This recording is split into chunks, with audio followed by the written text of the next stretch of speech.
Mangpayon kitang tanan kung makauban ta ang Ginoo.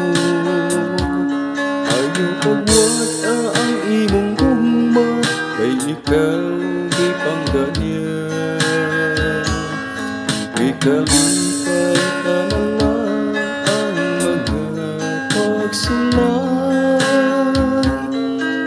aron mapunta ang kinabuhing dayon. Nagwala ang imong pagtuo, isalig na lang